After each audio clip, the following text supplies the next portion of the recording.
everybody, Tyrone TG3 here. Pokemon Horizons, episode 39 and 40. Episode 39 and 40, guys. Here it is. And happy Pokemon Day to you all who are watching this at the time of this video. At least that makes it severely dated. And whatever news is happening, I'm sure future Tyrone, or I guess would be past. Would it be past? Future? By the time of watching this video, I've already reacted to it. Anyway, Tyrone TG3 of the somewhat future timeline, or I guess the past, because I'd be uploading. Remember, see, this is why you don't f with time. Anyway, the other Tyrone TG3 that's already reacting to the Pokemon Day on Twitch, and if you missed it, you can probably watch it here, has already reacted to whatever crazy news Pokemon Day has had to offer. But I figured, hey, let's keep the Pokemon Day hype train going by popping out a review of episode 39 and episode 40. The episodes being titled episode 39, which is Tink and its Choice Hammer. And then episode 40 is Farewell, Sprigatito. And I'm going to be honest with y'all, the Tink episode is the episode that I'm going to focus on the least here because it's the least offensive. It's episode 40 that I'm about to get on a lot. But let's briefly go over episode 39 to give its due diligence so that we can move forward. So episode 39 literally deals with Dot's machinery having a breakdown during her stream. And honestly, I like that. It's realistic. As a content creator myself, I know what it happens when your machines don't work the way they need to work, when you're tech. They kind of get vague about what exactly is broken because a mic being broken isn't exactly what's going to cause the problems that was happening on there unless the mic was the thing overheating and it blew up. But according to what we were getting in the stream itself, it looked like the whole video was just messing up as a moment. So maybe something much bigger. This is what happens, unfortunately, when you have a character who is a content creator but getting very vague about the technology behind the content creation. Like, we know Dot has a setup, but what exactly is Dot's setup? Like, what's her PC build exactly? What's her mic that she's using? What's her camera that she's using? What's the quality of said camera? They're flying on a continuing airship, so how well is that working with the technology that's already made on the ship? Did Ludlow take into account which stuff she'd be using? Or, like, it's so many factors that we don't know about. It's no way for us to ultimately tell because it's a kid's show and the writers probably weren't thinking that progressively about it. But moving on, we see that they're heading by an area and they ask Dot to come with them to go shopping. At first she declines it, and then later she's like, you know what, screw it, I'll do it. And it's her chance to go out and meet people better. And Murdoch, her uncle, is overreacting about it because obviously she's such an introvert. It's weird for her to go out, but they kind of skim over her shopping for the item she needs. She gets it and then she immediately moves on. I do like the fact that she decides to buy a mic as a prop. It's an old mic, but use it as a prop. Having Liko and Roy go over some tech that is really old, but I know about, hurts me in the eternal insides and makes me feel like a 2,000-year-old lich monster. But I digress. Anyway, Roy's not in this episode a lot at all. Neither is Liko, for real. I mean, they're in it, but they're not really in it. Like, they have some scenes, and I'll get on that in a minute. And we see that Dot runs into Tink, and Tink literally takes the mic and starts jamming it so that it can make it into like a makeshift mic hammer, like a tool. And honestly, it looked really good. Like, weirdly enough, for as long as it kept banging that thing, it looked really good. And I like that she wants to show off her work when that happens. But unfortunately, she just happened to jump in at the wrong time from when it shows that something has been eating all the metal on the ship. We get into a little murder mystery situation of who done it. And I'm gonna be real, a lot of the characters act horrifically out of character in this. Now, I know they do this so that the plot can move forward, but it is jarring to know that the moment Murdoch suspects Tink, everybody ends up attacking Tink, like, at that moment. And usually the characters in this show are a lot more analytical about what happened, especially Liko.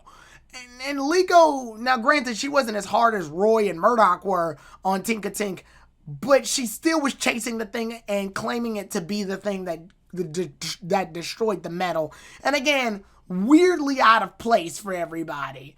Freed, he winds up eventually learning the real culprit, and he's the one that talks sense in everybody, but it's still oddly out of character. Like, you would think Molly, to the very least, would know better, because Molly knows how, like, Pokemon's anatomies are, and she would be able to pick up, oh, these are bite marks, because I study animals, and I study Pokemon's mouths and bodies and stuff, so I know these are bite marks.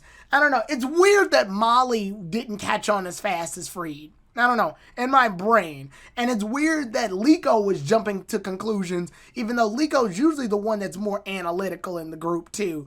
So those three were acting hilariously out of character, but they were moving that way so that the plot could move forward. Increase tension, whatever, fine.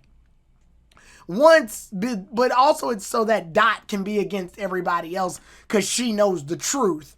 And I kind of wish that it caused a bit more tension between her and Murdoch, but it doesn't really do it. And I thought it'd be cool because then Murdoch would be like, oh, where did I go wrong as an uncle? Am I not listening to my niece enough? Or I don't know. I felt it would be like a nice personal conflict to throw into the mix.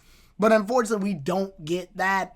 Instead, we end up revealing that Earthworm is the thing that's responsible, and they end up fighting. And I love the way Earthworm moves in this show. It moves so fast and rapid, which is hilarious because Earthworm's speed, at least in the video games, is dangerously low. But they're probably doing that for statistical video game balance measures, because if Earthworm was fast and able to use its ability Earth Eater, as well as have its mono steel typing, it would basically be hell on Earth. But for anime's sake, it moves fast. It's kind of like the Vikavolt situation, where Vikavolt's Pokedex entry and its anime show it moving like a jet, but its speed is horrifically low in the video games for balance purposes, I guess. Or the developers were just on something. Anyway, the battle itself is cool because Dot's strategy is to have Quaxley use water gun all on the sand, pretty much using the water as to make the sand all like nasty and sloppy so that Earthworm's speed gets reduced. It makes perfect sense. It's a nice strategy. It's a well-used strategy for the desert area. Again, a lot of desert episodes recently. Maybe it has something to do with the environment that they just happen to be in, but a lot of this would make what, the third desert episode that we've had? Just pointing that out. It's not a bad thing. It's just something I've noticed. So then after that, Tinka Tink ends up joining in the fight. And honestly, the battle is really well animated for this particular fight. I'm impressed. I'm dangerously impressed at how well the battle is for this specific episode. But with that being said, Tinka Tink ends up getting caught by Dot. Honestly, Tinka Tink's a Pokemon I expect Orla to have because it's the whole foundry engineering factory type Pokemon. Its whole thing is literally like a smith, like an ironsmith. It creates weapons using heat and metal, and Orla uses metal, and she's an engineer, and she crafted the ship, and she uses electricity and fire, and that it feels like that should be Orla's, but I get this specific situation. And the fact that Tinka Tink holds the thing like a mic, I'm able to work with it. At this point, I'm able to deal with the idea. Plus, it's pink, which is the same color as the Dot has. Color coordination's important. I guess they're trying to bring that home. It's fine. I can deal with it. I can deal with the idea that Dot has it. If it's to be anybody other than Orla, then I'm glad it's at least Dot. It makes the most sense for her to have that Pokemon. I know a lot of people in the past wanted Liko to have Tinka Tink, but that was more than likely because they wanted it to evolve into Tinkaton, and thus Liko would have like a powerhouse, chaotic, girly-like Pokemon to match the fact that, well, Liko's a girl. But overall, decent episode. Definitely going to give it, I would say, a solid 7 out of 10. It holds its own. It's a pretty powerful episode in and of itself. Dot gets another Pokemon. It's fine. Now we got to get on this one right here. Episode 40. Farewell, Sprigatito. So in this episode, Sprigatito winds up fighting against Fuecoco. Roy and Liko have a battle, but the leafage ends up causing Liko to get hurt in the middle of the fight. Liko sprains her wrist. It's not too bad, but after that, Sprigatito immediately dips. Like, she's like, "Nah, fam, I'm out of here. I'm not doing this." Turns out, when Liko goes to find where Sprigatito was, they just happened to be in the area. They just happened to land. What a coinky-dink. They just happened to land in the area where Sprigatito was raised before it became a starter Pokemon. So this area is full of cats, and we have a cat lady. Way cat lady. And here, literally every cat you can think of. It's fun to see all the cat Pokemon together. I see Sneasel there and Weavile, and I'm like, are Sneasel and Weavile cats? Do they count? They don't count it. What type of cat are they? I've always thought of them as weasels. It's in the name, but then again, you can argue that those names are English names, not Japanese names. So, I don't know. Thinking Sneasel and Weavile are both cats, that feels like a stretch to me. They don't seem cat-like at all. They don't seem like cats to me. I don't know. In my brain, I never counted them as cats. I always counted them as like ferrets or weasels or, I don't know. Maybe that's just me. They don't seem like cats. Anyway, other cats are there, though. We get to see Liepard. We rarely got to see Liepard because of the whole Best Wishes Team Plasma thing. So it's cool to see Liepard. Yay. We got to see Glameow and all of them and Purugly. Yeah, I like to see. I kind of wish we had. I don't know if we got to see Meowth or not. Like a Meowth. And I mean like a Meowth. Not fucking Team Rocket's Meowth. I mean a Meowth. Like a stand on all fours Meowth. Not a standing Meowth. I don't know. I always like when Meowth acts like an actual cat. In my brain, I always like when I see a regular Meowth. But ever since Team Rocket kind of messed that whole thing up, we don't see Meowths act like Meowths anymore. We don't see cat Meowths. Even in marketing, most Meowths are standing on twos now. But back in the day, Meowths used to stand on all fours. They used to be actual cats. They would be like cats. They would polish their little thing. It was cool to see that. But we don't get that anymore. Whatever, regardless, tangent over. Turns out Sprigatito is the strongest Sprigatito out of all the Sprigatitos because it has super powerful magical leaf, and that gained it friends, but unfortunately a Spidey-Ops was in the area and kidnapped some Sprigatitos, so Liko's Sprigatito, before it was Liko's, used magical leaf, but it was too powerful and it hurt the other Sprigatitos, so the other Sprigatitos go, "I don't fuck with you." And then Sprigatito got sad, but then it looked at Liko and liked Liko for reasons. And ever since then, Liko and Sprigatito were together, but Sprigatito always never wanted to use Leafage again, even though it winds up using Leafage literally, like, shortly after teaming up with Liko. I'm guessing the stakes were higher, so Liko and Sprigatito's bond made it hard enough for Sprigatito to want to use Leafage, even though it battled casually against one of the other Pokemon. But I don't know. I'm going to be real with you. I don't know what caused Sprigatito to finally decide, okay, I'm going to use Leafage again. I guess it probably got used to it since it wasn't around its friends anymore. But regardless, the same thing ends up happening yet again. Only this time, instead of a bunch of Sprigatito getting kidnapped, Hatenna and Terapagos end up getting kidnapped by the Spidey-Ops. And the reason that they got kidnapped is because they wandered off in order to find Liko. After Liko had left them behind on the airship, Terapagos got curious and wound up wandering in that area. When Sprigatito winds up using Leafage, instead the Leafage turns into Magical Leaf. And I'm going to be real with you. I didn't even know the difference. Yeah. I'm going to be real. I didn't know the difference until I saw that quote at the bottom. Thank goodness that I didn't watch this episode raw, because if I had watched it raw, I would have just been like, oh, it used a powerful Leafage. It looks exactly like Leafage, like these glowy green leaves that launch towards Spidey-Ops. And my brain is like, why not just make Magical Leaves a rainbow color? You know, like in the video games. It's a rainbow color because it's magical. That's the point.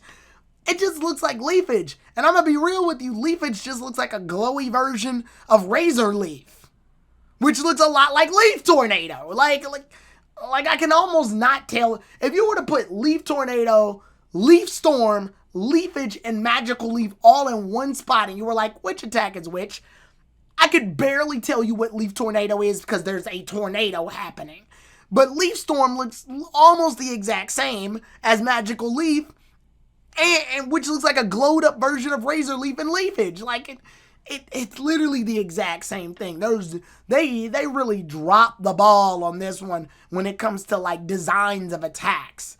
Some attacks have gotten changed since Horizons has started. Some are for the better, some are for the worse. And we've seen throughout all Pokemon series that attack animations can change. Some look better, some look worse. Prime example, in Best Wishes, Pikachu had the best looking Iron Tail because it looked like actual iron. And then for some reason in XY, they changed it back to the glowy tail. But at least that glowy tail was better than Diamond and Pearl and back. Where Diamond and Pearl all the way up to Johto, Iron Tail was just a white tail. But now they changed it. And here, again, it's in a case where the attack looks so similar. And not even just that, if you look at the attacks themselves, Leafage is a physical attacking move, while Magical Leaf, from my understanding, I believe, was a special attacking move. You can correct me if I'm wrong in the comments, but from what I remember, Magical Leaf is a special attacking grass type move that does not miss. Now, thematically, this does make sense for Sprigatito to use Magical Leaf because the last situation it had, it freed the fellow Sprigatitos, but Leafage was so powerful that it hurt the Sprigatitos. Magical Leaf is a move that doesn't miss. That means it can be redirected. So the idea is simple. Use Magical Leaf, and thus the leaves will guide themselves around in order to avoid hitting the Pokemon. But it ends up hitting the Pokemon anyway in order to cut the thread, so what exactly was the problem with Leafage? Whatever. The point is, afterwards, Liko ends up having a sparring match with Roy yet again. This time, Liko tells Sprigatito to use Magical Leaf, which throws Roy and Fuecoco completely off their game, and they end up losing. And I gotta say, that's bullshit. That's bullshit. 2 reasons. Not just because Fuecoco's better statistically against Sprigatito because of typing, but ignore that for a second. My issue is this. What? Why didn't you use Flamethrower, Roy? God damn it. What? You have Flamethrower. In both fights, he doesn't do it either. He has Ember. This is the issue that I had with Roy still having fucking Ember, by the way. He still has Ember in his moveset. Ember, the weaker fire type move. But for some reason, he has Flamethrower, and he's like, nah, I'm not going to use it. Sorry, Dedenne, I didn't mean for that to happen. I was so angry. He has the stronger fire type move, yet for some reason, he's just like, I'm not going to do it. I'm not going to use freaking Flamethrower, the stronger fire type move. Why? Can you explain to me exactly why? Or why didn't you combine Flamethrower with Disarming Voice in order to make a Disarming Fire move? Or somebody in the chat asked, hey, would you rather prefer Steel No Tackle? You know what? Yeah. Combine the Tackle and the Flamethrower together, make a makeshift like Flame Charge move. Yeah, it'll be slower than Flame Charge because Flame Charge increases speed.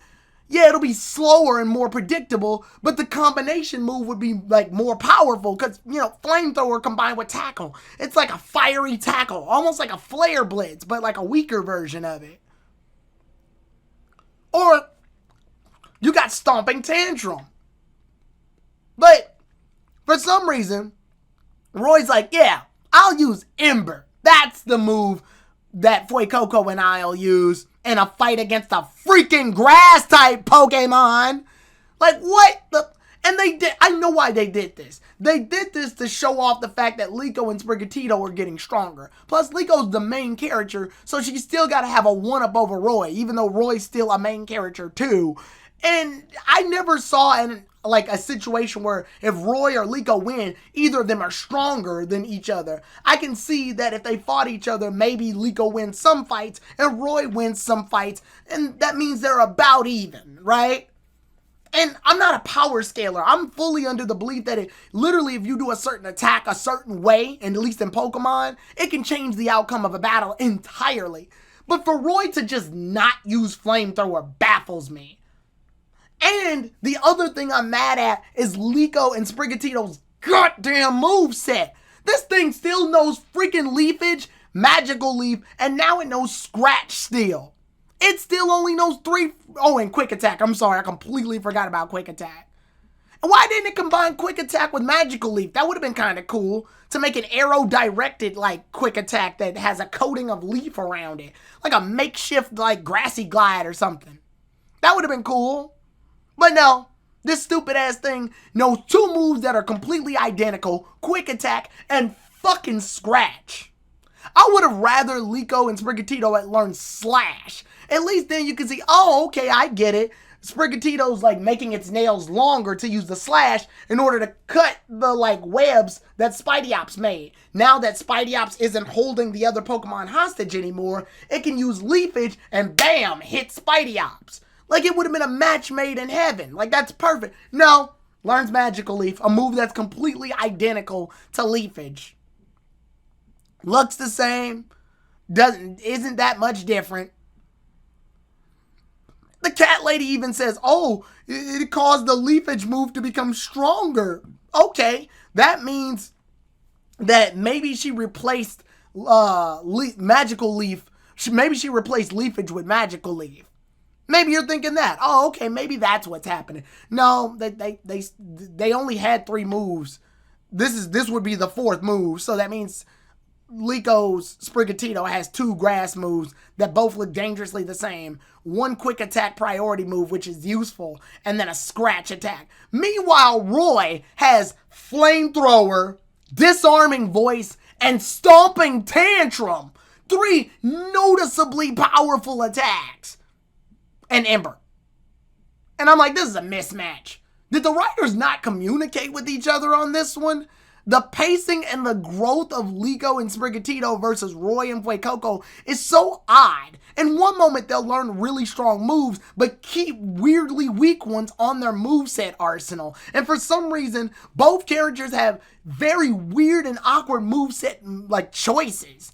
I feel like Sprigatito can have a much better moveset, but for some reason the writers are just like, nah, we're good. We're not gonna do that. We're gonna give Sprigatito some. You wanna know what the worst part is? Hatenna has a better moveset. It knows Heal Pulse. I think it knows Heal Pulse, Confusion, and like 2 other moves.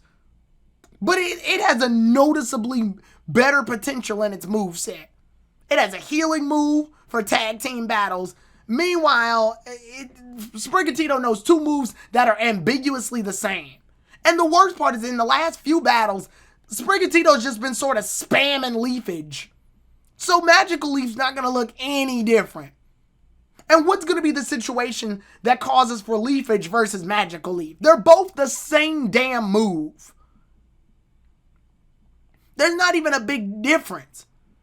You could argue like, oh, other shows have done that, like Zatch Bell, when Zatch learns Zakare and Zakarga. At least in those situations, when Zatch learns Zakare, you can make the argument Zakare spreads, so it has a more spread way of attacking, whereas Zakarga is very precise and direct. The opponent can dodge Zakarga more, but if it hits, it does more damage. It's a trade-off. What the fuck did we get here?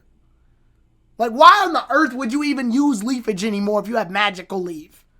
And why on earth do you still have Scratch as your moveset? And I'm not even going to talk about Dot because we talked about this episode already. But for some reason, Quaxley still has Pound. I'm like, guys, what are y'all doing? We're on episode 40. Cut this shit out. Stop. Learn better moves. All of y'all. Ugh. Roy. Forget Ember. I'm so pissed that he still knows Ember. That angers me. That angers me. I would rather him know Headbutt. Something to just fill in that void. Get rid of Ember. The fact that he has Ember is pissing me off on an external level. And the fact that Sprigatito still knows Scratch is pissing me off too. Easily teach it Slash, Night Slash, Fury Cutter. I don't care. Well, not Fury Cutter, sorry. Fury Swipes. Teach it Fury Swipes, Slash, something else. Learn something else. Because this is stupid. This is stupid. 2 of these goddamn moves are the exact same. Mean to tell me you couldn't Learn a move. Learn synthesis. Learn synthesis to heal yourself. Please. Because this moveset is trash. Oh my God. Now you could probably devolve it to, oh, well, Leafage is a physical move and Magical Leaf's a special move. Maybe they're diversifying the mindset. Until you realize that Sprigatito has 3 freaking physical attacks. Leafage, Quick Attack, and Scratch. Magical Leaf's the only special move. Like,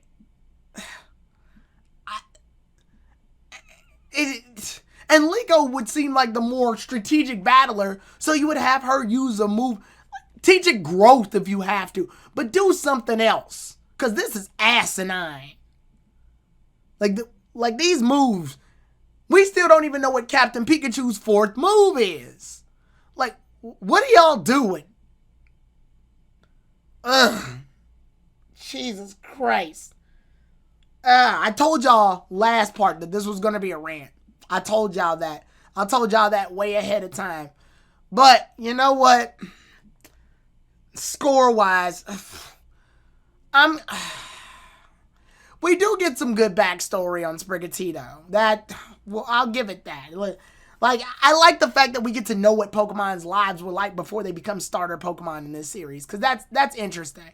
We see that in other series too, but this is the first time that Liko got to pick a Pokemon, but then it had a life before then.